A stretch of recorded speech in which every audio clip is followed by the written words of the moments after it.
kuwaita moja moja. Ulizo wa kwanza pale nje kwa daraja kwanza, mnakumbuka?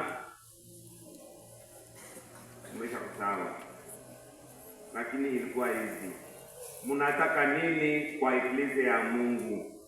Imani. Jibu ilikuwa nini? Imani. Imani. Imani itawaletea nini? Uzima wa milele. Tutarejea sasa, wale wengine walikuwa wamekusahau. Mnataka nini kwa eklezia ya Mungu? Imani itawaletea nini? Shalom. Daraja ilianza na ulizo kwa kila mmoja. Kwa nini? Kwa sababu ni nyinyi wenyewe, kila mmoja anaomba ubatizo. Hakuna aliyewasukuma kwa nguvu, kuwalazimisha. Hakuna aliyebebwa kwa mgongo kama mtoto mdogo mchanga kwa ubatizo. Na miguu yenu mulipika kwa mashirika kujiandikisha au kwa masomo, na tangu hapo mulianza mafundisho, labda kwa mwezi wa 9, na sasa tuko kwa mwezi wa 5. Nani alifungwa na kamba kwa kupelekwa kwa mafundisho kati yenu? Nani? Hakuna.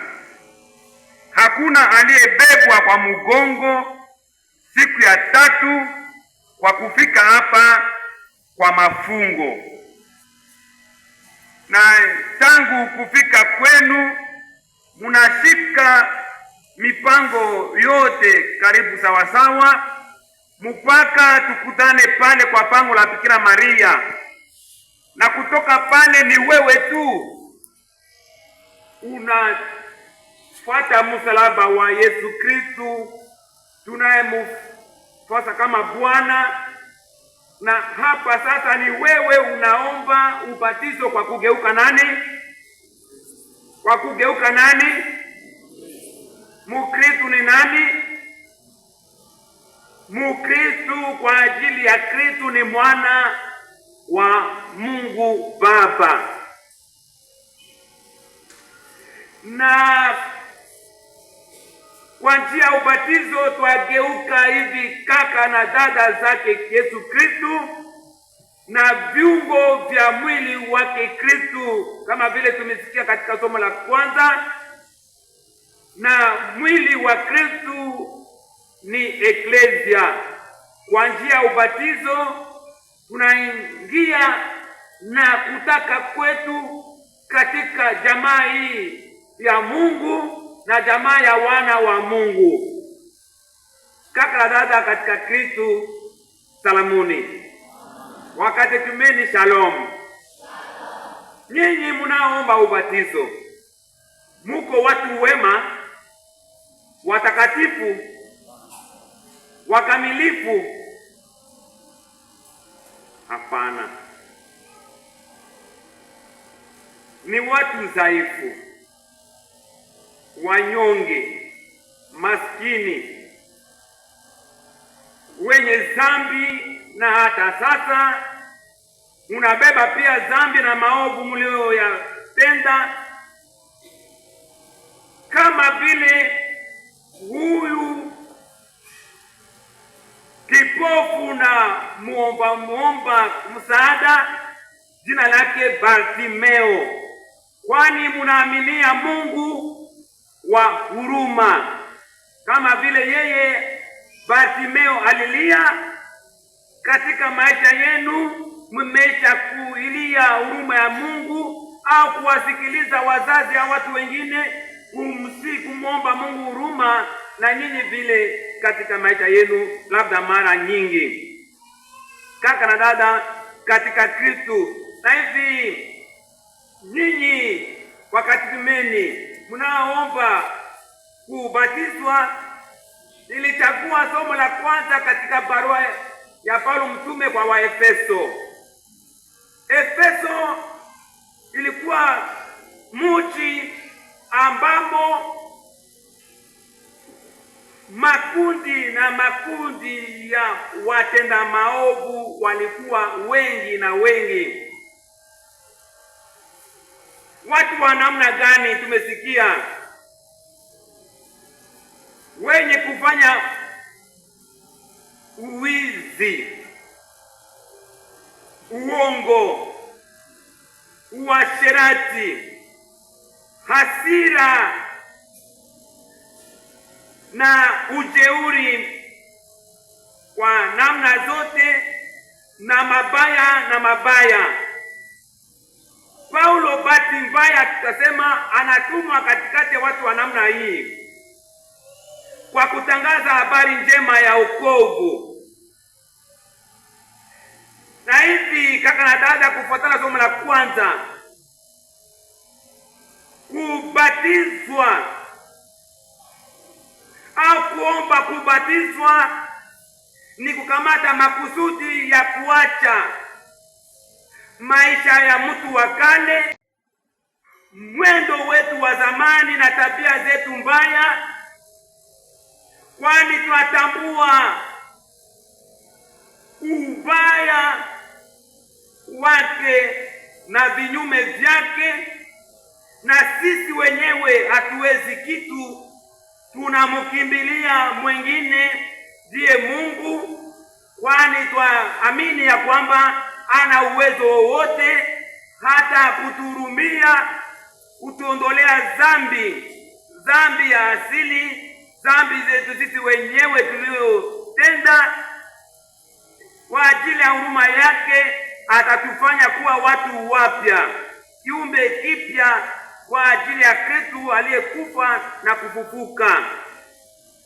Kwani Kristo amesema, nimekuja hapa duniani sio kwa ajili ya watu wema, lakini kwa ajili ya wenye dhambi, ili wapate wokovu, wapate kuishi.